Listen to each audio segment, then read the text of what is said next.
दोस्तों यूएवीज जिन्हें हम लोग नॉर्मल भाषा में ड्रोन्स कहते हैं, ये यकीनन आज के समय में बहुत बड़ी चुनौती बन गए हैं। बड़ी से बड़ी महाशक्ति भी आज ऐसा कोई रामबाण काउंटर मेजर इनके खिलाफ तैयार नहीं कर पाई है जो कि सटीकता के साथ 100% गारंटी के साथ इन्हें मार गिराए। आपको जितना आसान इस समय फाइटर एयरक्राफ्ट को मार गिराना है, उतना आसान ड्रोन्स के खिलाफ आप कोई भी काउंटर मेजर को इस्तेमाल नहीं कर सकते।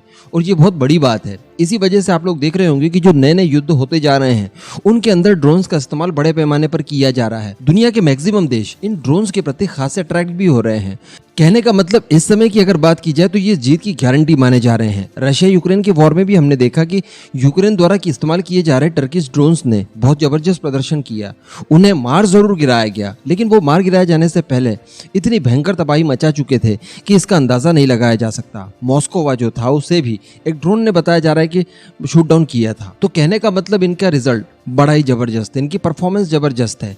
ऐसी परिस्थिति में इनके खिलाफ एक बेहतरीन काउंटर मेजर तैयार होना बहुत ज्यादा जरूरी है। भारत की भी अगर बात की जाए तो भारत के पास भी ड्रोन्स का खतरा लगातार बढ़ रहा है। टर्किश ड्रोन पाकिस्तानियों ने इस्तेमाल करके भारत के खिलाफ इनका इस्तेमाल करना है, हर हाल में करना है। वहीं चाइनीज ड्रोन्स की अगर बात की जाए तो वो भी बॉर्डर के दोनों तरफ से भारत के ऊपर अटैक करने आने वाले हैं। ऐसी परिस्थिति में भारत को भी इनके खिलाफ एक तगड़ा काउंटर मेजर बनाने की जरूरत है। अब इसी तरह का एक काउंटर मेजर बनाया गया है रशिया के द्वारा, और बड़ी बात यह है कि रशिया ने इस करंट युद्ध में इसका इस्तेमाल करना भी शुरू कर दिया है। मैं आपको बताने वाला हूँ आगे वीडियो में कि ये किस तरह का ड्रोन है, इन्हें कब बनाया गया, क्या खासियत है। आप बस वीडियो को एकदम एंड तक देखते हुए चैनल को सब्सक्राइब जरूर कर दीजिएगा।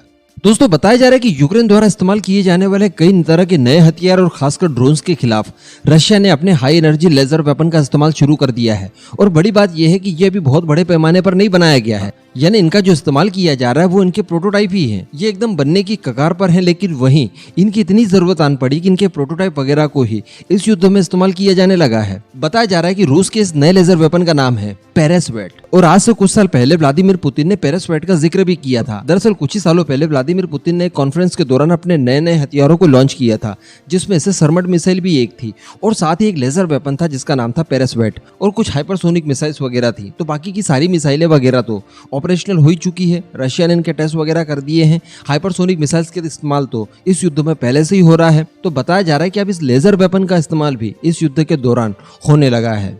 इस लेजर वेपन की जो सबसे बड़ी खासियत अभी तक निकलकर सामने आई है वो ये है कि जो सैटेलाइट पृथ्वी की लोअर ऑर्बिट में उड़ रहे हैं, यानी हमारी पृथ्वी से 1500 किलोमीटर की ऊंचाई पर, उन सभी सैटेलाइट्स को इस हथियार की बदौलत आप बड़ी आसानी से जैम कर सकते हैं, उन्हें अंधा बना सकते हैं। तो कहा जा सकता है कि इन ड्रोन्स की जो पावर है, जो कैपेबिलिटी है, वो बड़ी जबरदस्त है। यानी जो 1500 किलोमीटर ऊपर उपग्रह उड़ रहा है उसे भी अगर आप जैम कर सकते हैं, पूरी तरह से अंधा बना सकते हैं, तो यकीनन इसकी पावर बेहतरीन है। और अगर रशियन फोर्सेस की माने तो पेरेसवेट तो ठीक ही है, इससे भी ज्यादा शक्तिशाली लेजर वेपन उनके पास पहले से ही मौजूद है, जो कि ड्रोन्स के साथ साथ और भी कई सारे डिफेंस इक्विपमेंट को पूरी तरह से जलाकर राख कर सकते हैं।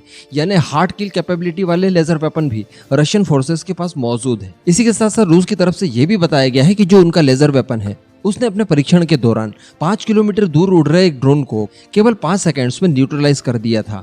तो कहने का मतलब ये काफी फास्ट और काफी ज्यादा इफेक्टिव भी है। तो कहने का मतलब ये कि यूक्रेन द्वारा ये जो ड्रोन्स वगैरह इस्तेमाल किए जा रहे हैं, ये बाकी कैसे कुछ नए उपकरण जो इस्तेमाल किए जा रहे हैं रशिया के खिलाफ, जिनके खिलाफ कोई कारगर काउंटर मेजर अभी तक नहीं बन पाया है, उन सभी उपकरणों के खिलाफ ये जो लेजर वेपन है ये बड़े ही इफेक्टिव साबित होने वाले हैं। तो अल्टीमेटली ये रशिया के लिए बहुत बड़ी उपलब्धि है। इसी तरह की उपलब्धियों के लिए भारत ने भी काम करना चाहिए। यकीनन हम लोग भी कई तरह के लेजर वेपन के ऊपर काम कर रहे हैं, लेकिन अभी तक इनको लेकर कोई खासी जानकारी निकलकर बाहर नहीं आई है। कितना काम हो चुका है, ये किस स्टेज में पहुंचे हैं, ये कब तक ऑपरेशनल होंगे, इनकी कोई पुख्ता जानकारी अभी तक सरकार द्वारा नहीं दी गई है, जो कि अब दे देना चाहिए। एटलीस्ट जो चीज़ आपके पास है, जो पावर आपके पास है, उसका प्रदर्शन अगर आप पहले ही कर देते हैं तो यकीनन इससे आपके दुश्मनों के ऊपर इम्पैक्ट पड़ता है, और कहीं ना कहीं आपका दुश्मन दुस्साहस करने से पहले ही 10 बार सोचता है। तो यही कुछ खबर थी जो कि रशिया यूक्रेन के वॉर संबंधित निकल कर आई थी, जो मैंने आपको बताई। अब इस पूरे मुद्दे पर आपका जो भी मानना हो नीचे कमेंट करके जरूर बताइएगा।